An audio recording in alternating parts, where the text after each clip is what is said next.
everyone, and welcome to our very first Galactic Gab. I'm Tanys Coughlan from the Total Lifestyle Community, Total Lifestyle Academy, and I am joined by these two beautiful ladies. We have Dr. Lisa Thompson. Hey, Lisa. Hello. It's awesome. And we have Jennifer Jurkofsky of Who's joined by Betsy and Betsy, one of the mascots. Yeah, so this is our first show. So we're all really excited to share this with you. It was kind of downloaded as an idea at Christmas for me. Mm-hmm. And so I was like, girls, let's do this. And so we all got on. So here we are. What do we think? I'm just so excited that when you came to me with the idea of it and was like, let's do this. It was like, oh, that sounds really exciting. I love that. So we spoke about cards because that was part of what I had cards given to me that were galactic cards. And so I was like, we're supposed to do something with cards. Well, we get on with Lisa and she's like, I have galactic cards. You do? And I'm like, oh, let's use your cards. So we are using Lisa's beautiful Wisdom of the Galactic. Yep, Wisdom of the Galactics. Wisdom of the Galactics deck. So we're all super excited. So with Twillo Talk, what we often do is pick a topic by picking a card. So I think we thought we would do that with this. But first, we want to kind of tell you why we're all interested in galactic. That was kind of our thought for this show. And we may get in, if we have time, we'll get into the cards. If not, we'll jump into that next time. So why don't you start, Lisa? How did you get into the galactic? We're all galactic ambassadors, by the way. And so we've all kind of had our own experiences to become galactic ambassadors, whether it's with the Galactic Federation and or ones on Earth. So why don't you go ahead and tell us about your experiences, Lisa, because they're pretty cool. Okay, thank you. So I have been a lifelong experiencer contactee, and now I understand why. So my first conscious memory of being taken onto a craft, though, was when I was 15 years old. And it was a nighttime experience. I don't remember how I got into the craft, but all of a sudden I'm inside the spacecraft. And it was a small shuttlecraft, just me and my ET guide. And when I was there with him, I didn't have any fear whatsoever because, number one, he looked human. But I also felt like I knew him, like he was my friend. And so we are flying through space. We land where we were going. And then I asked him, where are we? He said that we were inside of Io, one of Jupiter's moons. And then he started touring me around what looked like a hospital facility where I could see. Do you mind if I interrupt for 1 sec? Okay, go ahead. Because I just want to say that that's in her new book, right? You told that bit of the story in the new book. It's in Connection to the Cosmos. Okay. That book. So check out that book. Yeah. So, go ahead. Is it in the new one too? It might be. I thought there was I read a little bit of it in the I think there was some of it in there. Yes. Oh, maybe not the whole story you're going to tell, but that part I think because it was about timeline shifting. Like really understanding timelines. And so basically I'm touring around what looks like this hospital facility, and I could see into the different rooms. People were being examined, but everyone looked human. And my question to him was like, are you human? Is everyone here human? And he said, no, those of you that we brought here are human. We are not. We're humanoid, but we disguise ourselves because our form tends to scare you. And then I asked, okay, why are we here? Why am I here? And he said that those of us that have been chosen have been brought there to be tested to see if something happened to Earth, if we could live in an environment like that or something similar. And this is back in 1988. We were still in the Cold War, on the verge of World War III. And so there was a timeline potential for that. So then at the end of the tour, I asked if I could see what he really looked like. Because as a kid, I was obsessed with animals. The weirder, the better. And so I thought, whatever form he shows me, I would be fine with it. So he was about 7 feet tall, pure white skin, big dark eyes, long red hair, and he had triads tattooed on his orange cheeks. So very extreme in his size and coloration, but completely benevolent. So I get returned back home, and I get validation a few months later that it was a real experience, not just a dream, which was huge. But that planted the seed for being a Galactic Ambassador, because then I was consciously aware of it. But I also was a student at a spiritual school of enlightenment that my mom, Aunt, and I were going to. And so we were learning about higher dimensional reality and extraterrestrials and things of that nature throughout, like from age 13 onward. So it was always just a part of my life. But this is the part of the story where it gets really interesting and weird, and how we all come together. So October of 2018, I was taking a psychic intuition class. And the first night of class, our teacher led us through a meditative journey to meet a spirit guide that would help us get extra information. Now, I was already trained as a past life regression therapist and had met different guides, humans, animals. This time, though, I went to a completely different realm. And in front of me were the most beautiful blue-skinned beings. And their message to me is, you are one of us, we are one of you, we are family. And then we were to ask if they had a name they wanted to be called. So the one that was to the front, that was the spokesperson, gave me the name Uluru. And I was also presented a crystal as a gift.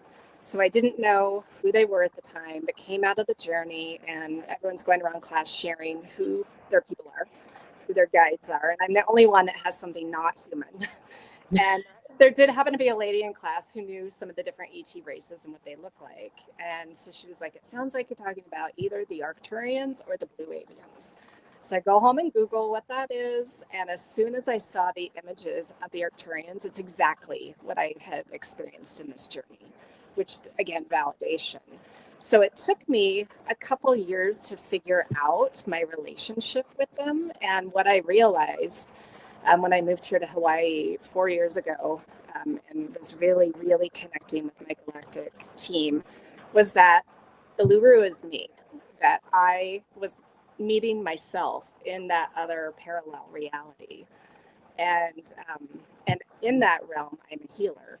And so as Arcturian Uluru, that part of aspect of me is sending healing energy down to Earth Lisa here, and spreading it out on Earth and working with my clients and all of that. And so the fact that then Jen is writing this book, and we had never met until just a couple months ago, and she fully is writing about me and even names me Arcturian Uluru, the master healer, in her book. You can't make this stuff up. You can't. And it's amazing. I love the fact that the timing was so perfect too, right? Because she had just sort of got the book to a space where it could be like read. It was like in editing mode. And I met you through the conference. Right, the ET Diplomacy Conference. That's right, yeah, for the Alliance for Extraterrestrial Diplomatic Contact. Yeah. And then we ended up having you on Twillo Talk. Yeah. And so part of how we all ended up making the dots was because of that. So we invited you on Twillo Talk. We had our little Twillo Talk thing. And then what you guys don't know is that behind the scenes after the show, we all were talking about Jen's book, which we're going to have you talk about in a second. Yeah. And then some of it anyways, or whatever you feel comfortable. Yeah, for sure. And and then we all ended up in tears because we felt the whole thing so completely, that it was within every part of our being that we knew. So so that was kind of how we all met. So that's cool. Yeah, I see a question on here. Wow, as an Ayers Rock Uluru, how cool is that? And yes, and here's something that's even more synchronistic, is that I was born obsessed with Australia, everything Australia. So throughout my whole childhood, any kind of school projects I could do on Australia, and I was obsessed with the animals. So there really is a strong connection. Absolutely. Yeah. It's amazing. That is and you had her actually named that in your book. Yes. Right, Jen? So why don't you tell us a little bit about the book? Because we're all we're all intertwined in this book. Mm-hmm. So yeah. So the book has been something that has been a work in progress and coming over a long period of time. I guess I should start with, like, as a kid, I saw things. I knew that there was more, and, not necessarily what all that more was, but definitely that connection to it. And, over the years, closed off to a lot of that for quite a long period of time. And as I reopened to it, it started with, this world and different dimensions and realities and all of that here, and began to kind of expand into, okay, there is even more. And it was actually during Nocti, which I know you'll probably share about. yeah. We had an experience, and that really opened me to my role here from there. But I'll let you do that sharing. So we'll jump ahead. Do you want me to share that now, and then we can come back to the book? Yeah, let's do that. Let's do that so that they kind of get it in a bit of a flow. And then, okay, so for me, my first experience was I had a healing by an Arcturian. I had fallen and had a spot on my breast that was really very sore. It was like doing like a over the course of days, right? Like it was lasting, and it kept going on and off. And so of course I went to my doctor, like you should do when you have a physical thing. And so I go to my doctor, and she's like, okay, we need to send you for a mammogram. I'm like, yes, that's a good idea. And then in the meantime, while I was waiting for the mammogram, I ended up waking up with a vacuum on my boob. So I had a vacuum feeling happening. Not a vacuum specifically, but a vacuum feeling. So it startled me awake, and I woke up to an Arcturian, who is now one of my guides. His name is Ragas, who was doing healing work on that. And I looked at him, and he looked at me, shocked that I was seeing him. And then he must have done something for me to go back to sleep, because I went back to sleep right away. And I never had pain after that. And there was nothing on the mammogram. Everything was fine. And so that was my first, the first one that I remembered. Now, when I was talking to my cousin, she and I ended up, I think we saw a UFO when we were, I think I would have been about 8, maybe, in a field. We were picking blueberries. We were camping across Canada, and I'd seen this UFO with her. Blocked that out of my mind until recently, actually. And then, so the next thing that happened was that I was sitting in my basement, and I had a little piece, like I was sitting there watching interviews with Ed. So interviews with extra dimensionals with Ruben Langdon, and he was interviewing Adam Apollo, who is a Galactic Ambassador. So I'm sitting there watching it. For some reason, I'm totally glued to it. Like I often will have stuff on, but I'm doing other things at the same time. I had to go and do an interview for my HR client, ran back to see the rest of it. And as I did, all of my galactic guides and more end up in my basement room. And I'm like, hey, dudes, what's going on? Like, and they're like, are you ready? Are you ready? And of course, I don't even think about it. I say yes. And next thing I know, they're sending all this love at me, which is like totally overwhelming. And I just sit there and cry. And I'm like, I don't even know what I've said yes to. So I tune in later, because of course, by this time I've developed some of my intuitive abilities. And I'm told that I'm a Galactic Ambassador. And then I end up, one morning I wake up, and my crown chakra feels like it had been burned. And I was like, what's going on? And I'm like, I guess it's a download. So then I go to do Reiki on a client. And fortunately, it was a friend, because I start doing Reiki and my hands are doing something totally different. So normally with Reiki, they get all hot. With Aqua Lead, it's like cool wave feeling. And this was all like a kinetic, kind of tingly, right? Tingly, but not painful tingly, just tingly. Anyway, I was like, okay, I'm going to trust my guides. We finished the session, and I'm like, are you okay? I might be broken. She's like, no, it was intense, but it was awesome. I'm like, oh, okay, cool. So then I get told I go to a friend of mine, and we did this soul retrieval share, and this starts in my hands, and I'm like, Brian, what is this? Am I broken? And he's like, you're not broken. He's been an angel communicator for like 25 years. So he tunes in. He's like, oh, that's an energy you're bringing to the earth. I'm like, great. What am I supposed to do with it? It didn't come with a manual, right? I'm used to like the manuals for all these. It didn't come with a manual. And so he's like, here, and he hands me a paper and pen, and he says, go write. I'm like, okay. So I go down to the car, open the windows. It was a beautiful day. Next thing I know, I have 5 pages about a new healing modality called Nocti. So I use it for a year and a bit. They start bugging me in January, what would it have been? 21? 21. Because the other happened in 19, and this was January 21. Anyway, so they start bugging me. To teach it. And I'm like, you haven't given me a manual yet. You give me a manual, then we'll talk. Well, of course, we sent 4 of my intuitive psychic friends after me. I really want to learn that thing that you do. Mm-hmm. Of course you do. So I've been told you need to teach that now. yeah. So I sit down, they give me a manual. So I teach this class. We get to the point where I'm going to do the attunements. And I'm not even entirely sure what I'm doing for the attunements yet, because, I just do what I'm told. And so I get to this. I know I need a wand, so I've got a wand with me. And Jen says to me, they've had me doing this mudra, but I wasn't supposed to show it to you. I have to show it to you now. I'm like, okay. So the others went on a break, and I'm like, all right, what's this mudra? We do the mudra. We both close our eyes. So this is where we each have our own individual part of the story. So I close my eyes, and next thing I know, I'm standing in front of Commander Ashtar Sheeran. And there's another galactic commander there, and I can tell there's a whole bunch of beings behind me. And he kind of does this, and I go down on one knee, and he does this knighting ceremony thing with a big staff of metal that I haven't seen before, and a big crystal on the end.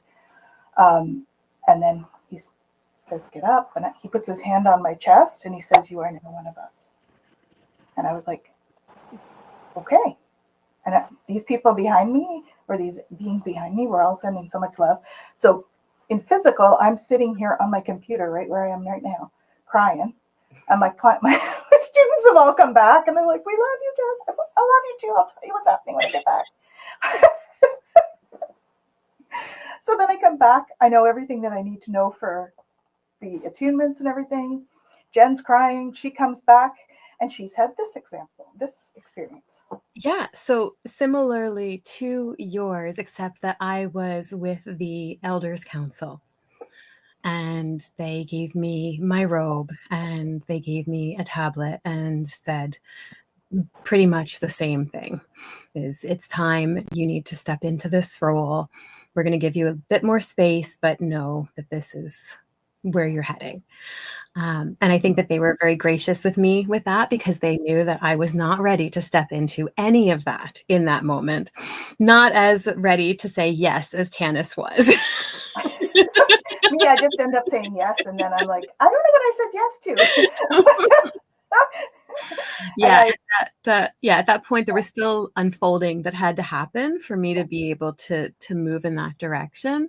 But it was still an absolutely beautiful experience. And I remember coming back to it and seeing you with like this whole new, kind of light and energy, and going, okay, yeah, that just happened to both of us. Yeah.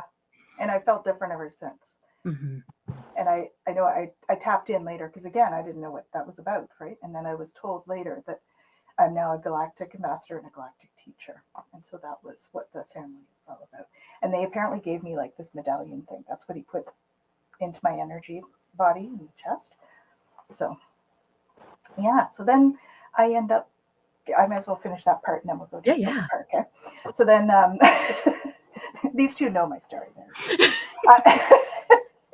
So then I had been doing some channeling for Commander Ashtar Sheeran, and so I was talking to a friend of mine, and I'm telling him all about this channeling, and I'm like, he doesn't really, this isn't his world. So I'm not sure why I'm telling him this, but apparently I'm supposed to, because I tried to stop and I was told no. So I kept going.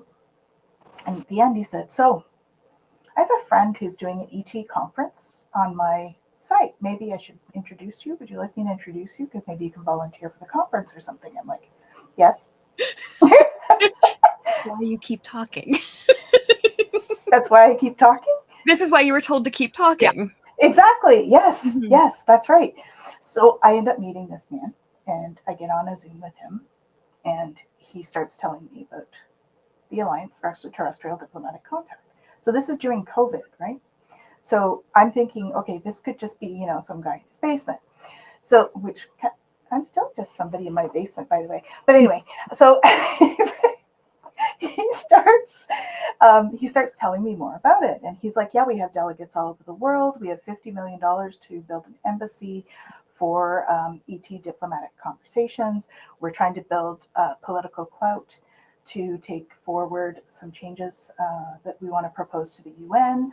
And we're working behind the scenes there. And I'm like, okay, I don't think this guy is just in his basement. So next thing I said, oh, well, if you're trying to build clout, maybe you should talk to Adam Apollo, because what do I know? This is like a limited scope at this point.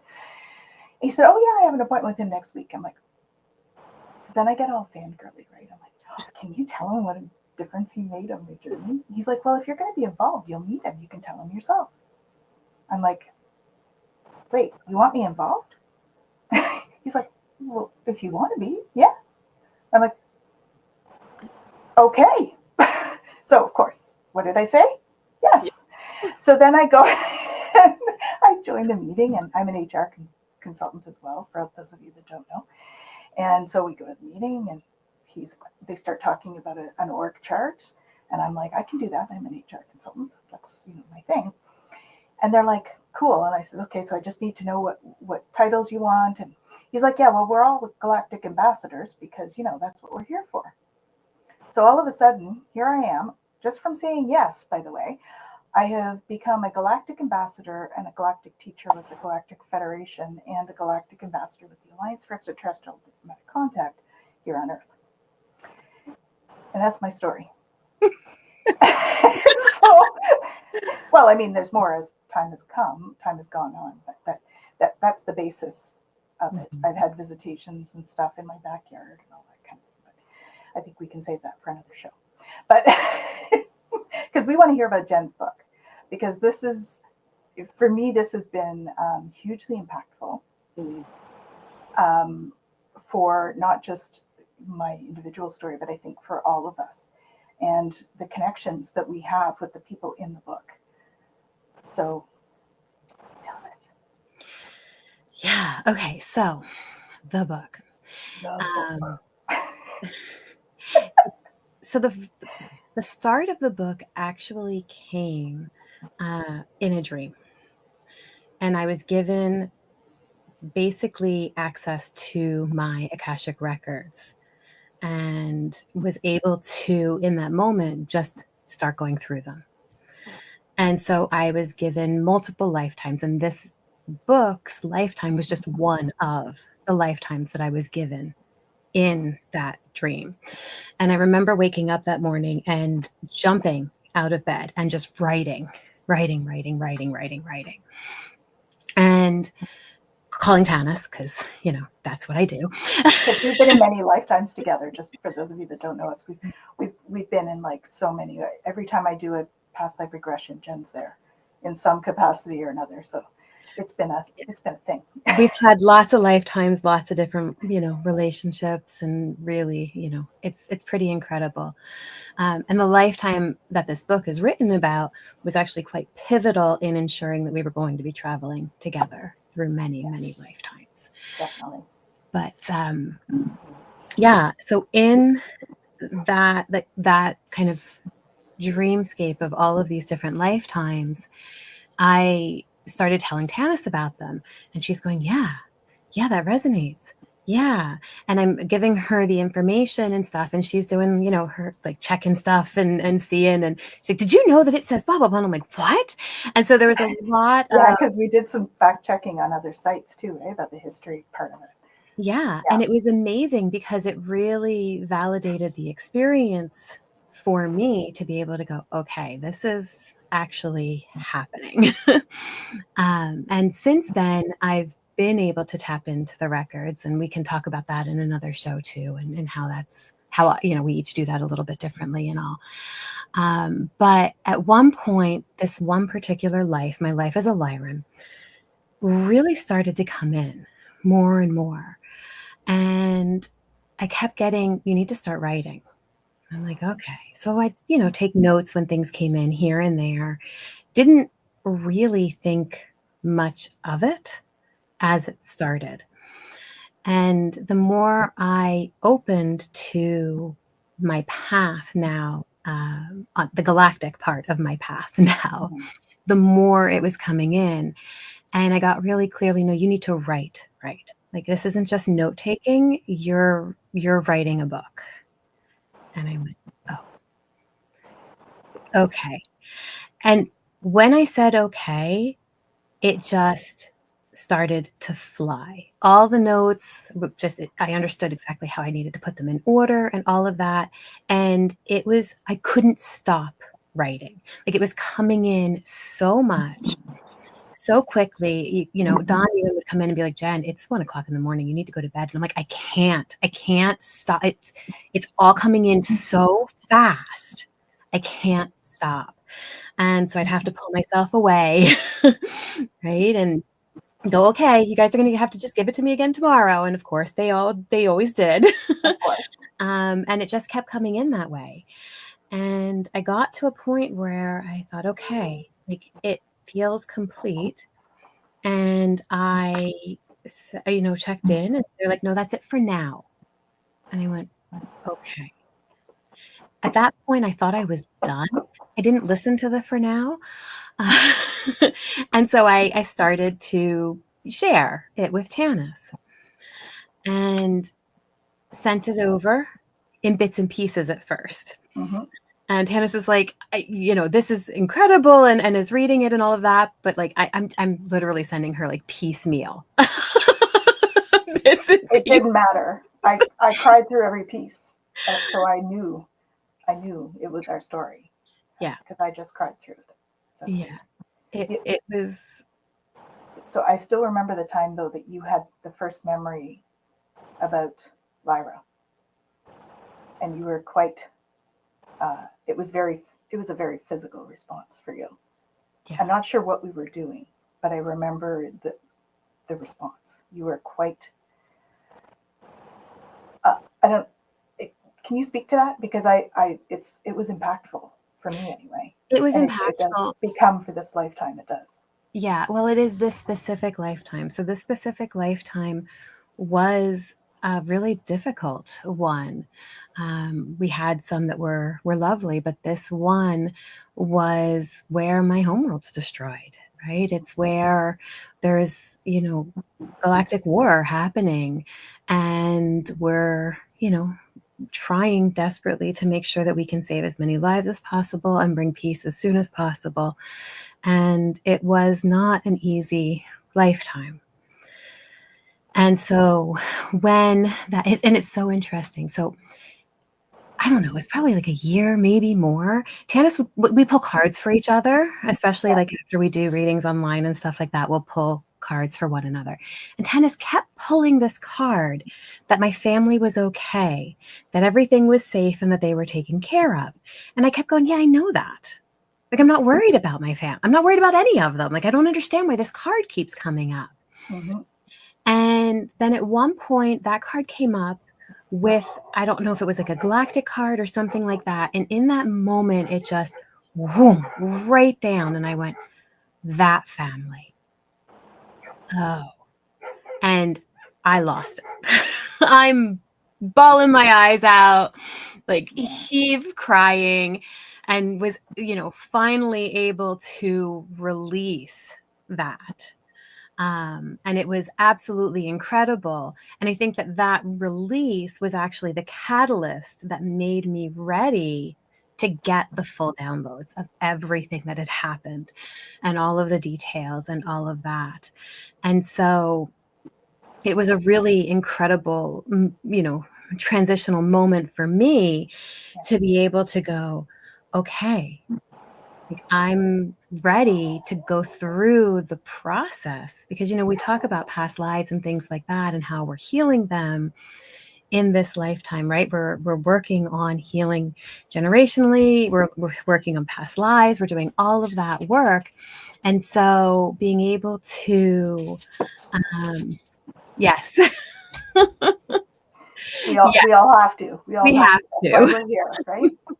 For sure. Yeah. But, to what Tanys had said earlier, and even, Lisa, with what you're talking about, this being open, right? Being able to just be open to, okay, now what? Right. And allowing it to come and do what it needs to do for us. Right. We talk about putting in the work. And for me, the biggest work was really being able to just surrender to it and go, okay, I'm going to let this process through and I'm going to allow myself to experience what I need to experience. And I have to say, through this book coming in, it really has changed me in drastic ways. We talk about past lives and things like that. And I'll be the first to say I have many past lives within this lifetime. Right? Because who I was 20 years ago and who I am now are two completely different people. They do. Yep. Right. And then Lisa's got that experience too, right? We've all kind of done that, changing who we are. Very much so. Yeah. Yeah. Yeah. And this has been, leaps and bounds in how it has allowed for that change to happen. So I don't know how much you want to get into the book. How much do you want to tell, Tim? Do you want to explain like our interactions within the book? Or do you want to leave that for the readers to figure out? I don't know. What do you guys want to talk about? Well, I think it's what you're comfortable with, right? Because there's lots of other topics we could go into. I mean, I can give you guys an overview of what it is. Like I said, I'm still in the editing process. I'm hoping, though, in the next, month or so, to have it ready. But the book goes through, one is the first part. It's 3 parts. So the first part is historical. I'm telling the story from my perspective in that lifetime of the histories. So the histories of the Lyrans and where they come from and how, they chose to incarnate, which that's a whole other story for another time. But I did my a QHHT session after all of this had come through. And I got some stuff on that too, which was super cool. And I digress. So back to the book. And then the second part is really me telling the story of that lifetime and what that felt like, the things that we did, talking about different practices and things that helped get us through that lifetime. I talk about the formation of the Galactic Federation. And I talk about I was actually given the original Galactic Codex for the Federation. And so that was super incredible to have come in. And then that's in the third part of the book. So the third part of the book is kind of like an appendix where there is the codex, but there's also practices. How do we translate these galactic practices into modern day practices? Then there's also a section that's a songbook where I share prayer songs, meditations, releasing practices, and things like that. And so that part is in there. And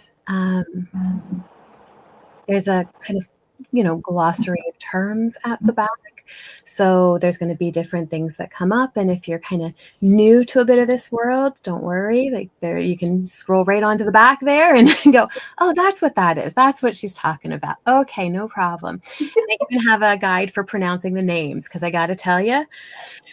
I've had to ask her more than once what mine is. Yeah. It's got an interesting accent, right? Tariel? Yeah, it depends. It depends. Like, I mean, I went back and forth about using words that actually came to me in the book. And at one point I had them in there, and then through editing, it was kind of like, okay, you know what? Like, just use modern language. And, you know, periodically, if it's really important, put a word in. Otherwise, just put it all in the back of the book. So I did make some shifts there. Okay. In order to just make the flow a bit easier. But at the same time, you know, it's. But I think the names for the three of us was important, because that's how Lisa knew, right? That her character was actually. Yeah, I mean, like, because what was so interesting is when we were doing the Twilio talk, and you were like, okay, as an Arcturian, you're a healer, aren't you? And then you were like, I wrote about you in my book. You're the one. Like, I know your energy. I wrote it. Yeah. And so just, I mean, again, you can't make this stuff up. Yeah. The synchronicity is just too incredible. Yeah. Well, and I remember after the show telling you about your role in the book and during that time, and how pivotal it was. And we're all just, you know, crying. And it's true. You know, we look at the roles that people played during that time period, and each one had such an intricate piece of the puzzle to make it all happen and flow. And if it weren't for your role in that time, Lisa, we wouldn't have been able to get to where we got to. That's right. And so it really, you know, this one act of love, and it's one act done over and over, but this one act of love that you did changed the course of history for us. And so it's like, that's why we were all in tears, because it meant a lot. Yeah. Well, what's so interesting about that is, you know, I've connected with other aspects of myself as different kind of ET races, but now I understand why Arcturian Uluru was the first one that really wanted to present, because of all of this and the work that I do, and for really getting to embrace that aspect, so that then I could bring in the others and those aspects.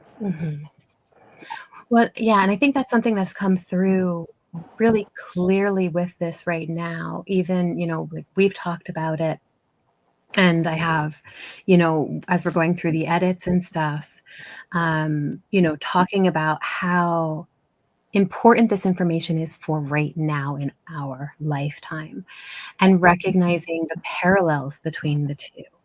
And since this book has come in, I've really felt here and there, right? So we recognize that time is not linear. Everything is happening in, you know, together through the multiverse. And we recognize that and kind of go, okay, so being able to really feel me here, but also very clearly feel me in that life as well.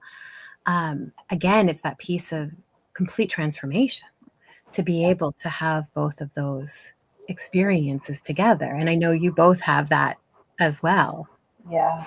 And I think the other cool thing to note is it's been fascinating, because as we've been going through this process, the people that are in the book have been coming into our lives, just like Lisa did. So she's not the only one, right? We have others that this has happened for us.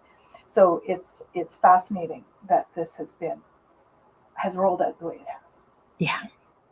And I know for me, the roles that we play are leadership roles, Jen and I, and so that seeing some of those, because I've had my own memories coming back as well, and some of them I actually had before the book, and then I read the book and I'm like, oh, that's that memory. That's why I had that memory. That's why I had that memory, and so it's been a lot of fun for me as well, because I've had a lot of that kind of stuff coming through. Now, the guides have told me I'm supposed to be writing my own book on this as well. The same story, but from the Pleiadian aspect. So I was Pleiadian in that lifetime. Mm-hmm. So I had, blue skin and 3 fingers and a thumb and looked different. So you may notice in our intro that before you see our pictures, you actually see our ET cells. And so watch for that next time. Yeah, definitely. Yeah.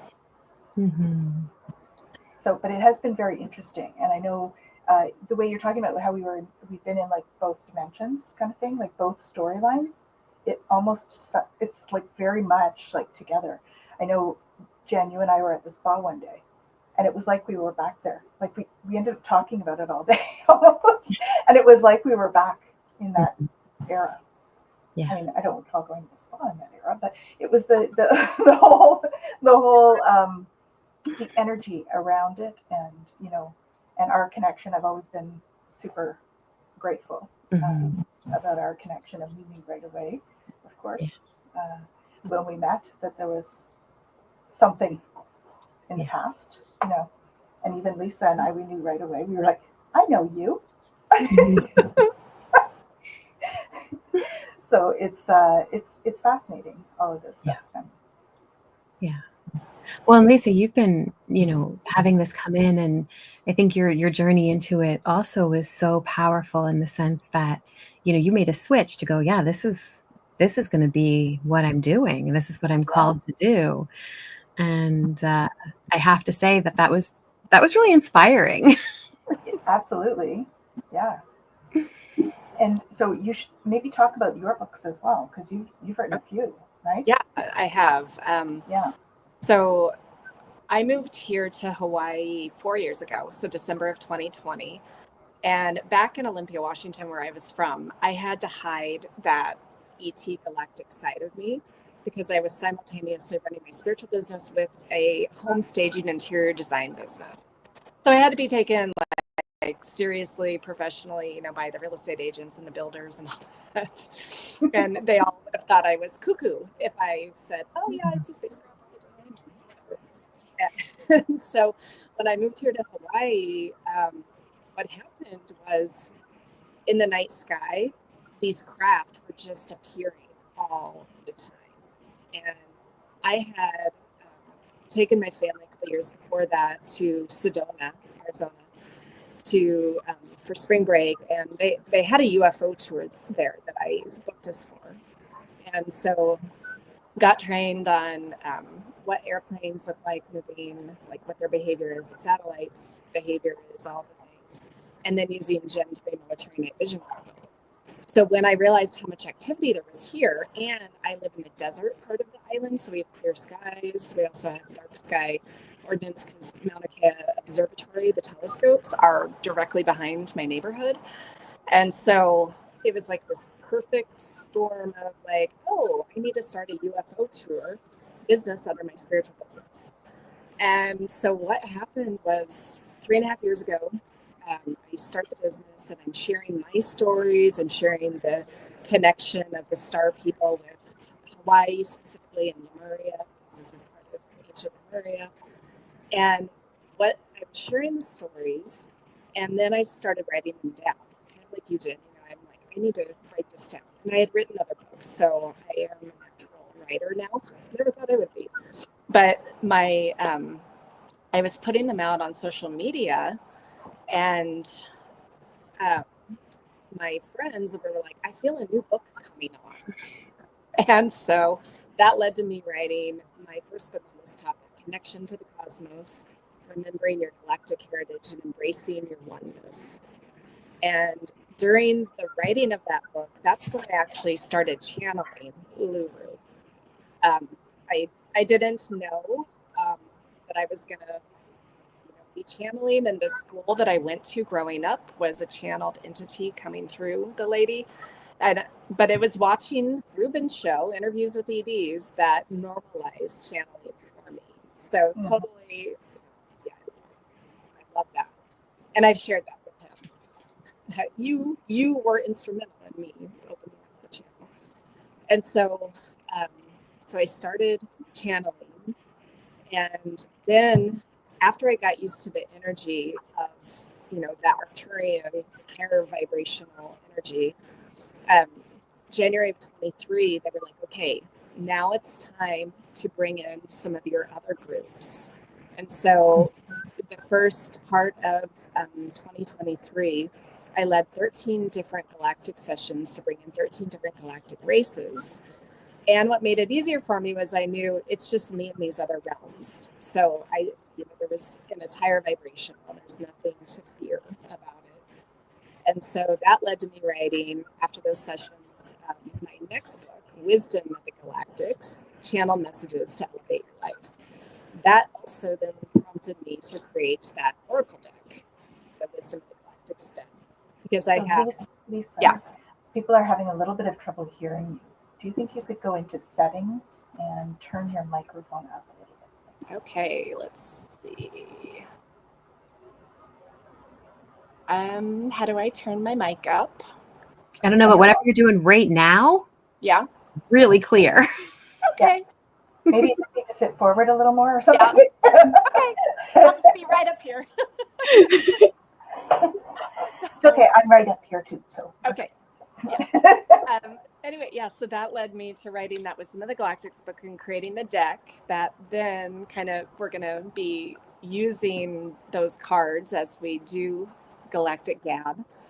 And then the information that I was getting from Arcturian Illuminate me over the last 3 years led to me writing my newest book that just came out 2 days ago, which is Awakening to Your Multidimensional Self, Harnessing Energy, Timelines, and Higher Consciousness.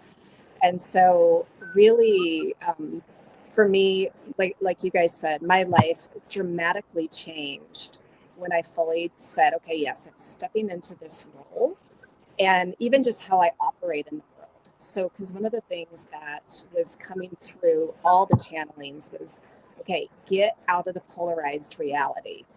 See things from the higher perspective. Understand that polarization is just simply a mechanism of evolution, and you can raise your vibration and live in a completely different reality than other people around you. And that all timelines are existing simultaneously. And so they told me to stop paying attention to the news, the media, like anything that was polarized, no politics, no religion, nothing, and just focus on creating my environment. And so in my happy bubble here in Hawaii, that's what I've been able to do. And it's really has dramatically shifted my life. And it's allowed me to become more like Arcturian Illuminate in terms of having this huge open heart and loving the biodiversity that we have on the planet and elsewhere. And that's part of what I'm here to help bridge, is people understanding the differences of like the features. I mean, I have a PhD in biology, and understanding form and function with environment, that's what I studied. And so it's perfect for leading me to what I'm doing now. Oh, I was just going to do that. Actually, I was going to do the store, your store, so that you get everything. So maybe I'll do that. Oh, perfect. Well, I just put the link for the book there. Hypnicity, that I did go to the Ramtha school, and I moved there in 1986. So, yep, I lived in Yelm. Very cool. And that's a mystery school, correct? Yeah. One of the offshoots of the mystery school. It is. Which is the other thing that we have in common. Because I'm a mystery school initiate as well. Yeah. Yeah.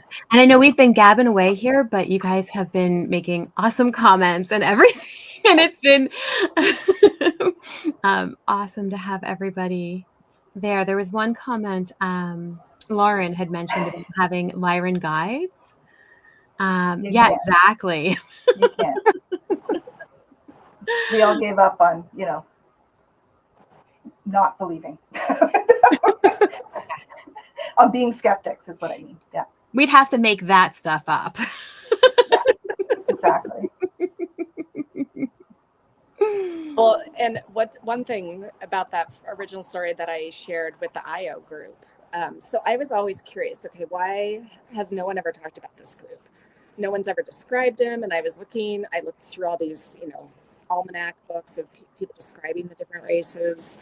No one. And so I had a session with my friend Lee, who's a psychic medium. And I'm like, hey, can we pull them in? Can we get information? And it turns out that they aren't part of the Galactic Federations at all. They're very neutral in how they operate. They don't deal with Earth very much at all. But they do have a very strong connection with the Arcturians. And the Arcturians basically told them, you need to watch over her. So that's awesome. Yeah. Yeah, I am pretty sure we are all very watched over by our galactic families, for sure. I mean, I was doing some healing on Jen's place, like clearing at Jen's place. And all of a sudden, there's this ship over top of her house. I'm like, Jen? Yeah, that's happening. And she's like, yeah, I feel it. They put like this big protective thing down over her house because we were working with some stuff. And yeah, and next thing I knew, my consciousness was on the ship and they were showing me around. So I was kind of like, oh, interesting. Yeah. I think that was just after we had Minos show up at your place, right? Before. I think it was. Was it before? Yeah. Okay. I think it was before. And it's interesting too. So my eldest is also quite sensitive, if still opening to, and was not feeling well, which is what started the whole, okay, we need to do some clearing. There's some stuff coming in from other places around us and all of that.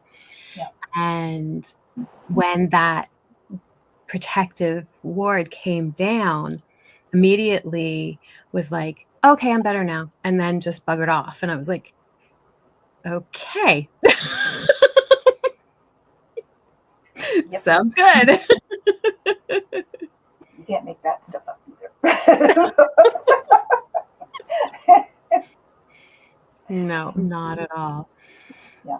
And then Minos, we were talking about Minos. My husband and I were over at Jen's place and we were sitting on like a corner couch, and she's got cats. So I thought it was a cat. I felt something. It felt like something right up against my leg as I was sitting on the couch, and I looked down, there's no cat.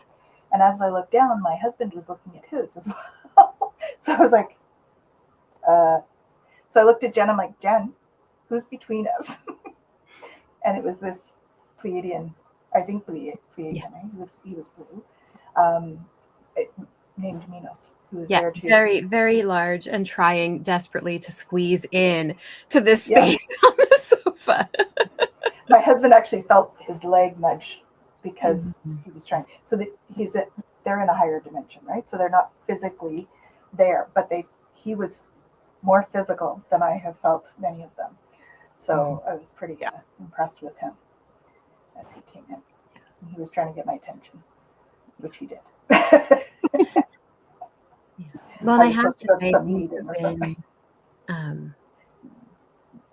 With everything being thinner and with things shifting as they are, things are feeling more solid than they used to. Mm-hmm. Yeah. Well, what's really interesting, so the fact that you guys, have been friends for a while and you have all these memories, and then you've met other people that you write about, and then I just had this feeling the last time we were all on a Zoom together to show you a picture of my friend and be like, because I'm like, I don't know why I'm asking this, but I'm like, okay, do you recognize him? And then you did. And so They're like, oh yeah, you know him. Yeah. Going, yeah, that energy feels like this. It feels like this person in the book. And this is how he was. This is this personality. This is the way he showed up. Let me just read that section to you. And no, you're like, yeah. It's the thing that I find so fascinating too is that, you know, we often bring the same qualities, right? Yes. Through our different lifetimes. And I think that's pretty obvious with all of our lifetimes with that part, that particular one in what we're doing now. And I think those are some of the similarities that you're referring to, Jen, when you're talking about how we're here for a purpose, and it has something to do with the book, and we're like, you know, so, ooh, and I just got chills all over my spine and my arms. So, so it's fascinating. It's beautiful. It's a beautiful unfolding, as you would say, Jen, right? It's a beautiful unfolding. Yeah. And yeah, Lauren, feeling the cat rubbing on me is actually one of my galactic guides letting me know that they are there with me. Yes, that can be. It can. Especially if they're Lyran. Yeah. And hypnicity, yes, Dr. Joe Dispenza, he was definitely a student at the Ramtha School. I was there at the same time. He was my chiropractor in my teen years and then in my late 20s before he branched off. So I knew him very, very well. He knew my mother very well. And I know, and his brother as well. So, yeah. Very cool. Very cool. Well, I can't believe that it's been almost an hour. Really? I know. That flew by. It has been an hour. Oh, no. Well, I mean, we started a couple of minutes late. So we can go for another 4 minutes. We can go as long as you want, ladies, actually. It's the first one. It's our show. We can do whatever we want. We can do what we want. Doesn't that feel empowering? Yeah. Yeah. Now your cards? Do you want to show people your cards and tell a little bit about them? Because I think that's what we're going to do, sort of going forward, is pick a card and have a discussion around them, because it's going to help prompt a lot of this discussion that needs to happen around galactic stuff right now. Right? There's some big stuff coming out on with disclosure right now as well. I believe we'll be hearing some stuff with Stephen Greer. So stay tuned for that stuff too. It's interesting. But also, what I would say is discern what you're taking in of information from these different talking heads. Yes, agreed. Because some of it is misinformation, some of it is purposeful disinformation. Yeah. And so really tune in. Does it feel right for you? Yes. Because all things exist simultaneously. Right. Yeah. Yes. And is that in your reality? Yeah, right? Exactly. Do you want it in your reality? So true. Well, and I just had the conversation with my youngest because he's telling us something that he watched on YouTube. And then, you know, my partner is like, okay, yeah, but you got to watch, you know, the news. And I was like, yeah, you got to watch that too. Like, we have to remember that information is in excess. And I love, Lisa, you know, that idea of being discerning. Like, does this really resonate for me? And allow that inner compass to be your guide. Yeah. I have really had to learn, like, really practice that. Yeah. But in my human design, I have gate 61, so it does filter through. Is this true for me? I have to feel into it according to my design. So wait, what's your primary on the human design? Like, I'm a manifesting generator. Okay, yeah, I'm a sacral generator and a 6-2. My profile 2. I don't know the rest of mine. I know I'm a mani generator. Totally. Jen knows all my. I got it all. Yeah, I'm a 1-3 splenic projector. Okay. So. And what am I? Do you remember? Let me just pull it up. I think it's a 3-5. Jenny. Let's just pull that right on up there. While I'm pulling this up, just as a note for all of you, the cards that Lisa's going to share, you can buy them. You can. Which is so cool. On the shop. Although I shared it. We have some on the way. You're 3-5. 3-5 manifesting generator. Yeah. Are you Emotional. Emotional man. Emotional. So you get to that roller coaster ride. Did I Okay. tell you that I don't like roller coasters?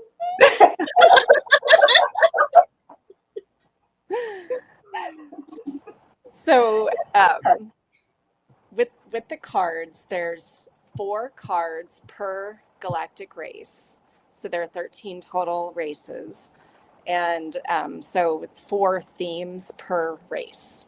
So we'll decide like, okay, are we going to just talk about one group and what those themes are and what they mean to us each time, or we're going to figure this out, right? But just it's so there's. Aren't they beautiful? Mm-hmm. Look at those.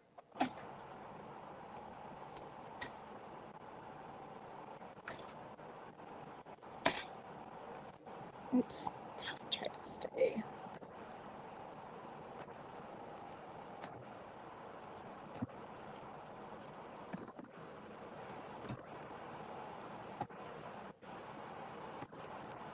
Mantis.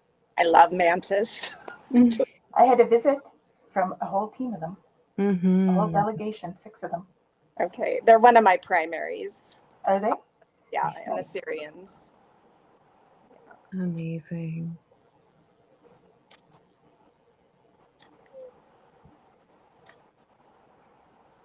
Those are the ones I don't know that much about. The inner earth. The Agarthan, yeah. Mm-hmm.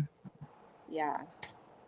So I do a lot of work with them in the astral. Awesome. And there's a very strong connection with Hawaii with them. And there's a direct connection. I'm on the Big Island there's a direct tunnel that goes from Big Island to Mount Shasta.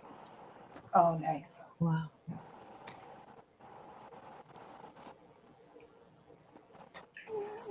As everybody is saying, beautiful, stunning, nice Yes. artwork. Like they're absolutely beautiful cards. And you know what I love about them versus some of the others? Some of the others are more like cartoony. Yeah. Mm-hmm.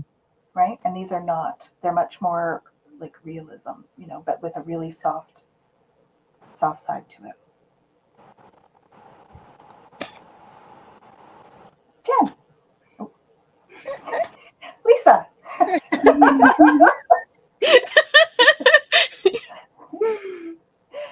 Mm-hmm. Amazing. Awesome. Oh, they're awesome. Yeah. The other thing that those that you've actually put into the book is our what we would call in Twillo Talk our home play, right?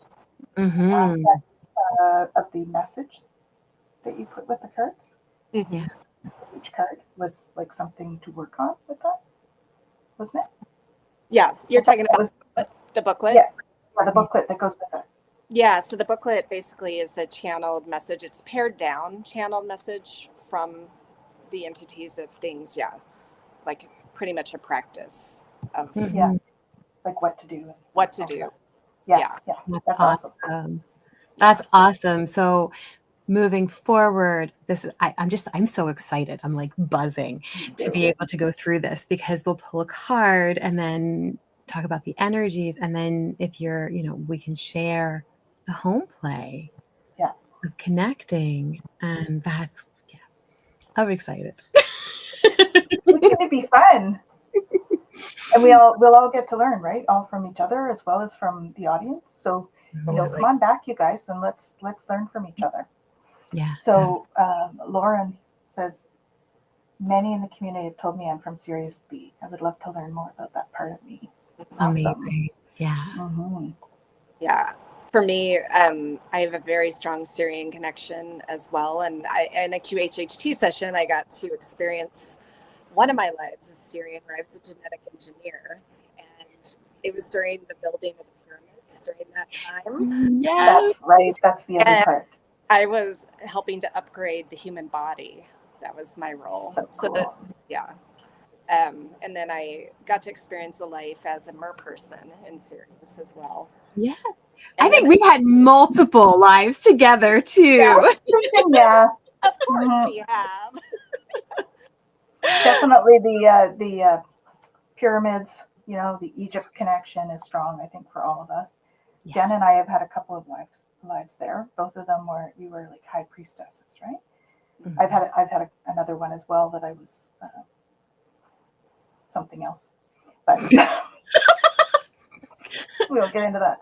We do We won't get into that this show, but yeah, something else that was impactful. So we've all had lots of lifetimes together. I'm pretty sure. Mhm. You know, there's no accidents, Not at all. and we felt it. And I just think that is so. I'm just so grateful that both of you are in my life and that you've agreed to do this with me. So I'm super excited. Me too. And we want to thank everyone that was here for our Mhm. premiere edition of Galactic Gab. And yeah, so let us know what you think. Bella says, I'll need to get a copy. And that would be on her website that we put there, the mysticmanta.com. Yeah. Okay. Oh, And, can I share one thing real quick? So yeah. today and tomorrow, the Kindle ebook version of My Awakening to Your Multidimensional Self is free on Amazon. Yes. So take advantage of that. Go get it. Go get it. Yeah. Awakening so to your multidimensional self. Mm-hmm. Beautiful. It'd be worth it if it cost something. So it's definitely go get it, go get it, go get it. Absolutely. You can also buy the physical copy, and fortunately, Amazon prints throughout the world. So, like, you Canadians don't have to pay the American shipping cost. Yeah, true. Like you do for my Oracle decks, unfortunately. Yes, that's okay. Yeah. We found a workaround. We're good. Yeah, no, it's fantastic. Super So awesome. excited. Yeah. And thank you guys all for being there and, you know, sharing and commenting and being a part of it. And I know there was a couple things that went by about, you know, wanting to read all the books. And it was I laughed at that point too, because I mean, all of the books in terms of like, there's books that are out there. Anyway, Lisa, you've already got a bunch of books out there and all of that. But, you know, this may, you know, as Tanys was saying, become a series. And I know we've talked about it because, you know, you each also have your own unique stories to share about that lifetime, let alone others. And so, yeah, there was another post that went by and it was like movie ? And I'm like, I would absolutely love to see it. Despite the that comes with the parts of it, that would be incredible. So we'll see. Yeah. Well, and the way that you have written it, it could totally be turned into a screenplay and be very visually stunning. So yeah, for sure. So my whole body just like So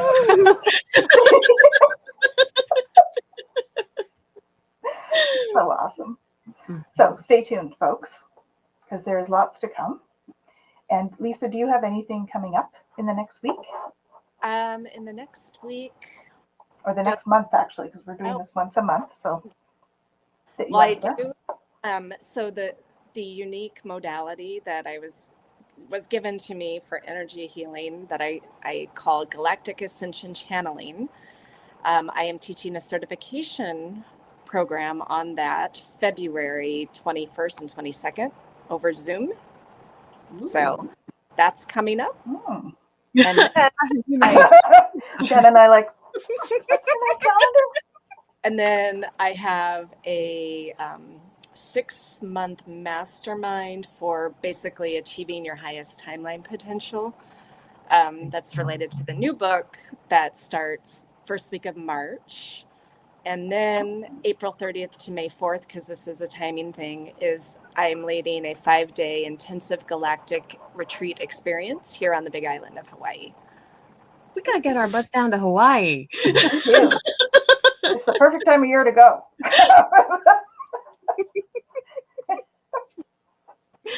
So that's amazing. And is all of that on your website? It is. Awesome. Awesome. And Jen, we have a few things coming up.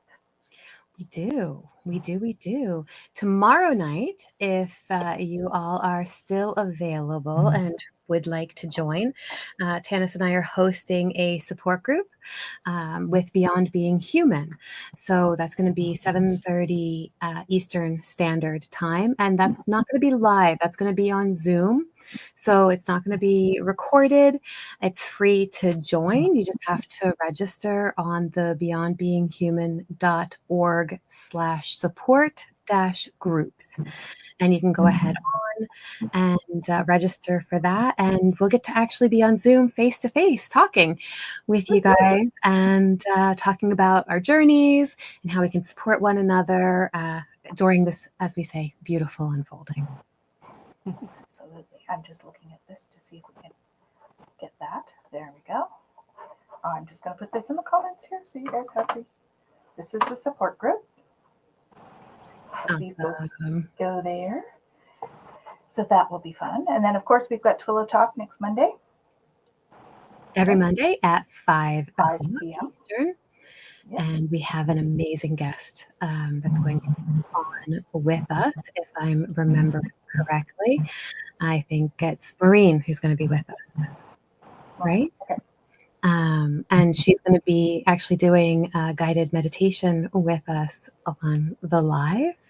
So that's going to be a really cool thing to make sure you attend. I just interviewed her for Explorations, which is my show that's on Beyond Being Human. So stay tuned for that too, because I have a chance to sit with her. She's amazing. Absolutely amazing. So make sure you come, okay?